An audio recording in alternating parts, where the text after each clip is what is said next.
Glasses of champagne clicking under the golden glow of chandelier.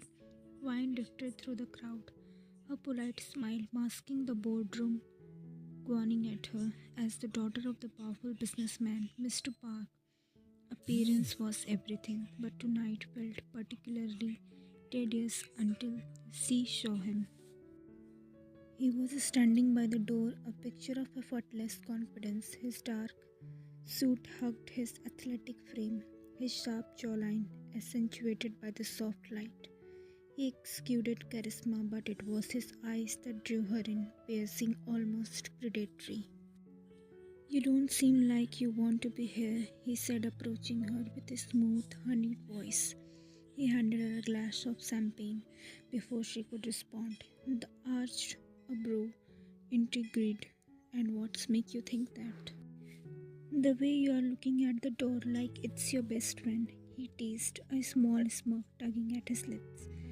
Wine laughed, her tension easing slightly. You got me. This event aren't exactly my idea of fun. He extended his hand. Jeon Jungkook, maybe I can make this one a little less boring for you. And he did.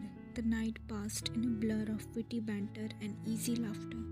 Jungkook's charm breaking through her guarded exterior. By the end of the evening, he had her number, and by the end of the week, they had gone on their first date. Jungkook was the perfect boyfriend. He was attentive, thoughtful, and utterly devoted to her. He sent flowers to her office, planned extravagant dates, and always seemed to know exactly what to say to make her smile.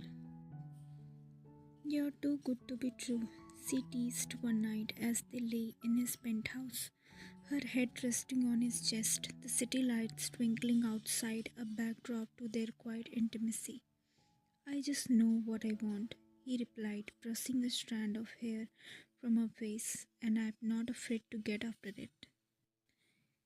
His words sent a shiver down her spine, though she couldn't pinpoint why. Still, she ignored the uneasiness, convincing herself it was just her overthinking. After all, Jungkook was everything she had ever wanted. It wasn't until a month later that cracks began to form in their seemingly perfect relationship. Wyan noticed Jungkook's tension whenever her father's name came up. He would grow quiet, his jaw clenching subtly, though he always masked it with a quick smile. Are you okay? She asked one evening after the charity gala where her father had been a keynote speaker. Of course, he replied, kissing her forehead, just tired. But she couldn't shake the feeling that he was hiding something.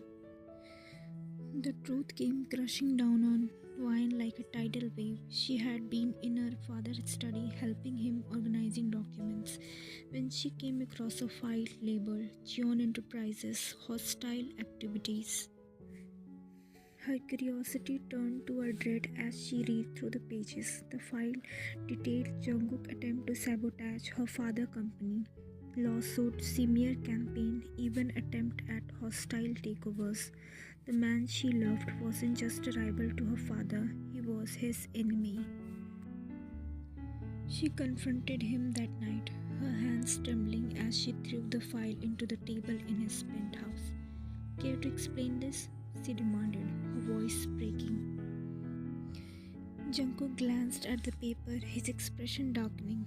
You shouldn't have gone through that. So, it's true, she whispered, tears streaming down her face. You have been lying to me entire time, using me. Jungkook stepped closer, his tone calm but firm. I didn't lie about loving you. Don't, she snapped, backing away. Don't you dare say that. This whole thing was just a game to you, wasn't it? No, he said sharply, his voice rising for the first time. It started as a business, but it became real wine. I love you. That's not love, she cried, her voice cracking. It's manipulation. Wine tried to leave him that night, grabbing her bag and heading for the door, but Jungkook stopped her. He pulled out his phone and with a flick of his finger showed her something that made her blood run cold. Photos and videos of their most intimate moments. How your father will feel when he saw his daughter begging his rival to.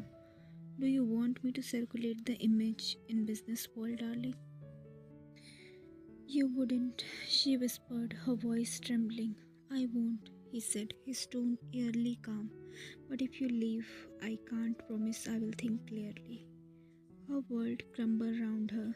You're disgusting, she spat, tears streaming down her face. I trusted you.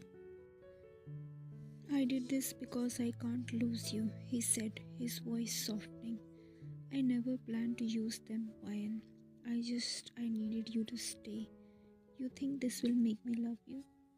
She asked, her voice shaking with anger and despair. No, he admitted, stepping closer. But it will make you mine. Jungkook wasn't satisfied with just keeping her in his life. He wanted to bind her to him permanently. He went to her father with a proposal, offering one of his company subsidiaries in exchange for Ryan hands in marriage. Her father, ever the businessman, agreed. When Ryan found out, she felt utterly defeated. You traded a part of your company for me? She asked, her voice hollow. I would trade everything for you, Jungkook replied, his eyes dark with intensity. Don't you understand? You are the only thing that matters to me.